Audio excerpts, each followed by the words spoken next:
इस्लाम इजाजत देता है कि घर से बाहर निकलो, आग को बुझाओ, हर आदमी अपना आधार कार्ड सही तरीके से बनवाए। ये मत मानिए कि सिर्फ मुसलमान टारगेट है। मुसलमान तो पहला टारगेट, दूसरा टारगेट दलित है, तीसरा टारगेट ट्राइबल है, चौथा टारगेट ओबीसी है, पांचवा टारगेट गरीब है, और आखिरी जो मुद्दा है वो ये है कि कैसे इस देश में मनुस्मृति लाया जाए और सारे लोगों को पढ़ाई से रोका जाए और इनके शासन को सदियों सदियों तक जारी किया जाए। ये मुद्दा है। एक्शन क्या होना चाहिए? प्लानिंग ये है कि जिस तरह से इन्होंने मास डिसइंफ्रेंच करने की आपको कोशिश की है, आप अपने को इनफ्रेंचाइज करने की कोशिश कीजिए। कैसे इनफ्रेंचाइज करेंगे? अपने सारे वोटिंग डॉक्यूमेंट्स को प्रॉपर तरीके से सबसे पहले बनाइए। आज ही जा करके हर आदमी अपना आधार कार्ड, अपना इलेक्शन आइडेंटिटी कार्ड, बाकी सारे कार्ड्स सही तरीके से बनवाए। जो आदमी घर शिफ्ट करता है, शिफ्टिंग के बाद मैंने किताब लिखी है, उसमें कहा गया है कि अगर एक दलित और एक मुसलमान अगर अपने घर को शिफ्ट करता है तो उसके नाम को डिलीट कर दिया जाता है। आप जहां पर जाते हैं नए तरीके से अपने नाम को ऐड कीजिए। आपके मेल को फीमेल लिखा जाता है, आपके फोटो को चेंज कर दिया जाता है। बीजेपी के लोग फॉर्म नंबर 7 के थ्रू आपके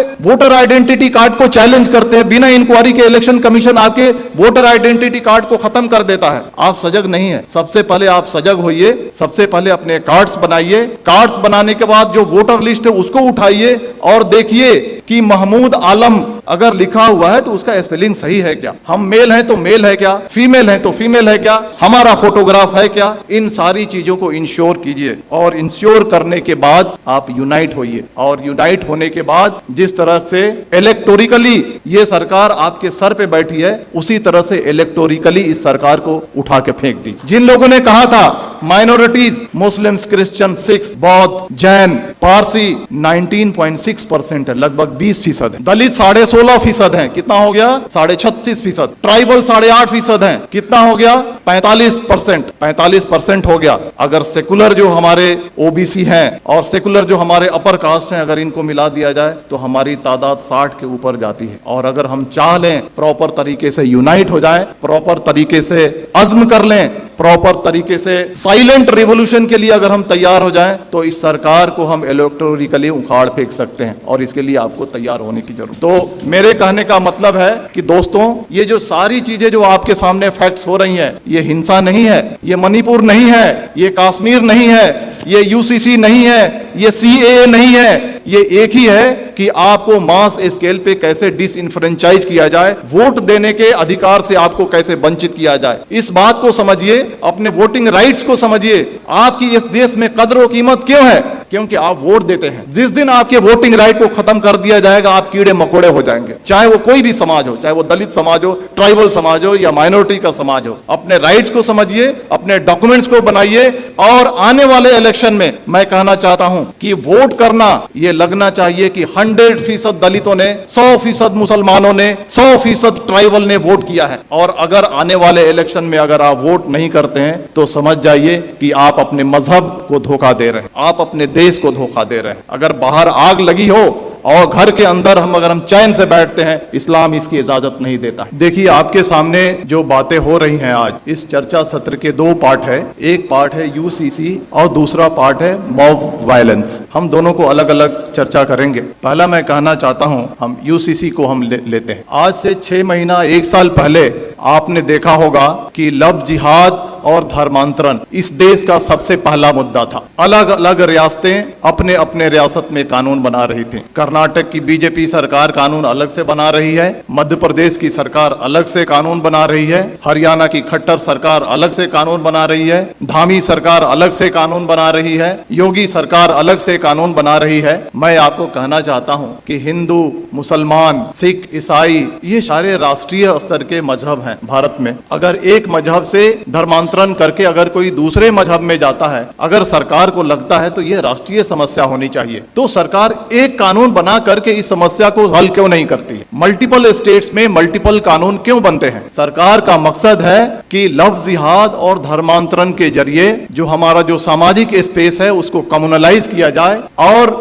जो इलेक्शन का जो माहौल है उसको पोलराइज किया जाए और पॉलिटिकल बेनिफिट उठाया जाए। तो बीजेपी का जो एजेंडा है, चाहे वो लव जिहाद हो, धर्मांतरण हो, या 2014 से लेकर के आज तक के जो भी फंडामेंटल चेंजेज आए हैं, ये पॉलिटिकल प्रोजेक्ट है। पॉलिटिकल प्रोजेक्ट किस लिए है? To gain political benefit. उसी तरह से यूसीसी आ रहा है। अगर सरकार को लगता है कि यूसीसी आनी चाहिए और राष्ट्रीय समस्या है, तो आसाम का चीफ मिनिस्टर हिमंता बिस्वा शर्मा क्यों कहता है कि हम पॉलीगेमी पे कानून बनाएंगे? धामी सरकार उत्तराखंड का क्यों कहता है हम यूसीसी पे ड्राफ्ट लेकर के आएंगे? आप देखिएगा मेरी बात, यू मार्क माई वर्ड, कुछ दिन के बाद योगी सरकार अलग ड्राफ्ट लेकर के आएगी, कुछ दिन के बाद मध्य प्रदेश की शिवराज सरकार अलग ड्राफ्ट लेकर के आएगी। और इसका मकसद है कि ये उनका पॉलिटिकल प्रोजेक्ट है। और पॉलिटिकल प्रोजेक्ट किस लिए है? समाज को पोलराइज करने के लिए। अब सवाल उठता है कि इसका मकसद समाज को पोलराइज करने के लिए है, तो हमें क्या करना चाहिए? जहां तक यूसीसी का सवाल है, बड़े बड़े वक्ता, बड़े बड़े दानिश्वर कहते हैं सबसे ज्यादा जो नुकसान होगा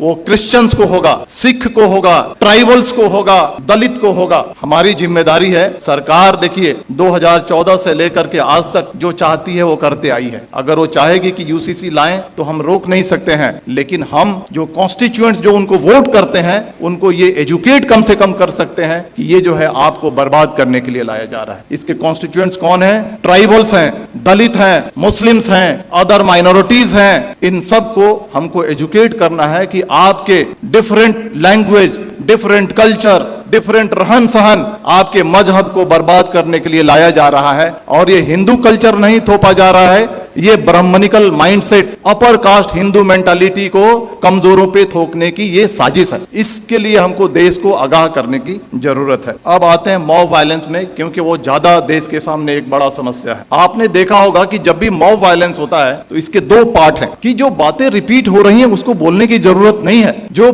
पेपर में आता है, जो सोशल मीडिया पे आता है, जो वक्ताओं ने कहा, it's a matter of record, उसको रिपीट करने की जरूरत नहीं। हम क्या नया रखते हैं उसका ज्यादा महत्व है। मॉब वायलेंस के दो पार्ट हैं, एक जो एक्चुअल जो विजिलेंटे ग्रुप और एक सरकार जो खामोशी से उसका सपोर्ट करती है। जो विजिलेंटे ग्रुप है, जो एक्चुअल क्राइम कमिट करता है, आज फ्रीली घूम रहा है, हथियार कलेक्ट कर रहा है, क्राइम कर रहा है, माइनॉरिटीज पे वार कर रहा है और उसको कोई छेड़ने वाला, कोई अरेस्ट करने वाला नहीं है। दूसरा जो पार्ट है आज की सरकार कितनी भी मॉब लिंचिंग हो जाए, मणिपुर हो जाए, नू हो जाए, पुन्हाना हो जाए, झिरका हो जाए, ट्रेन में फायरिंग हो जाए, दंगे हो जाए, सरकार जबान नहीं खोलने वाली है। सरकार चुप है। सरकार इज मेंटेनिंग साइलेंस। और साइलेंस को क्या कहा जाता है? साइलेंस को, खामोशी को रजामंदी कहा जाता है। सरकार वायलेंस को रजामंदी दे रही है। सरकार रजामंद है कि वायलेंस किया जाए। इसके दो पार्ट हैं, जो विजिलेंटे ग्रुप हैं और जो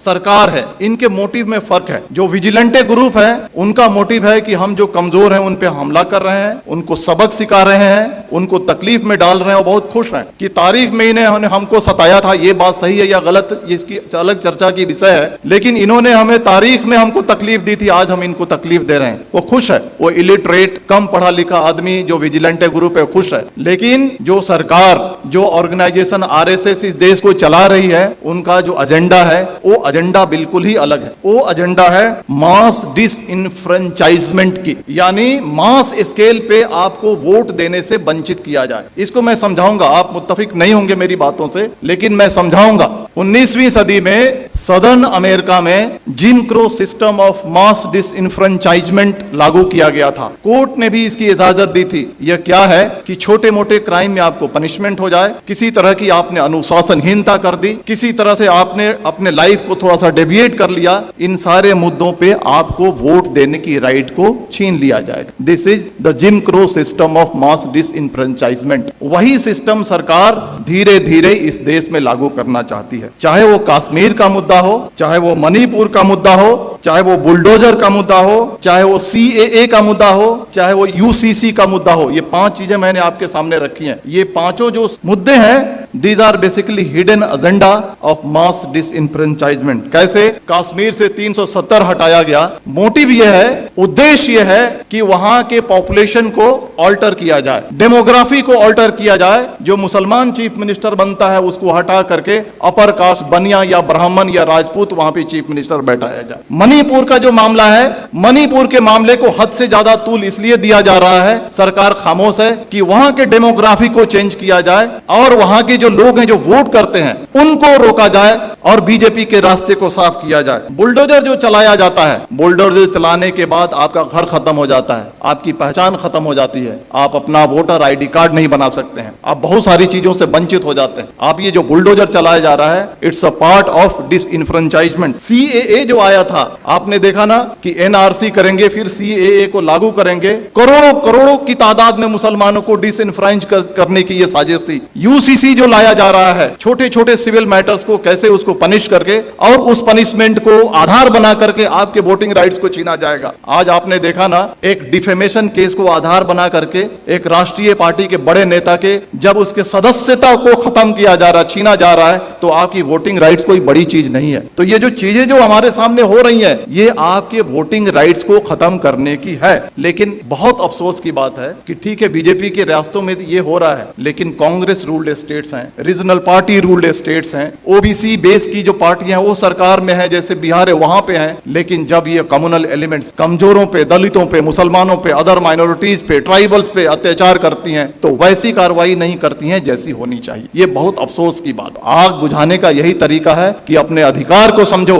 ये नहीं कि हम तफरीह पे निकल गए, ये नहीं कि हम बिहार के हैं तो हम बॉम्बे में हैं तो हम वोट नहीं करेंगे। 10-10 हजार रुपए खर्च करो, फ्लाइट से जाओ, 1 महीना की तनख्वाह को अपने खर्च करो, लेकिन जहां पे तुम्हारा वोट है वहां पर जाकर के 100% ऐसा रिकॉर्ड होना चाहिए, हिस्ट्री में ये बात आनी चाहिए कि आने वाले इलेक्शन में जितने जो कमजोर तबके थे भारत के, उन्होंने 100% वोटिंग की, और तभी जाकर के ये देश बचेगा। इतनी ही बात करके मैं अपनी बात खत्म करता हूं। धन्यवाद। जय भारत, जय Hind. Thank you very much.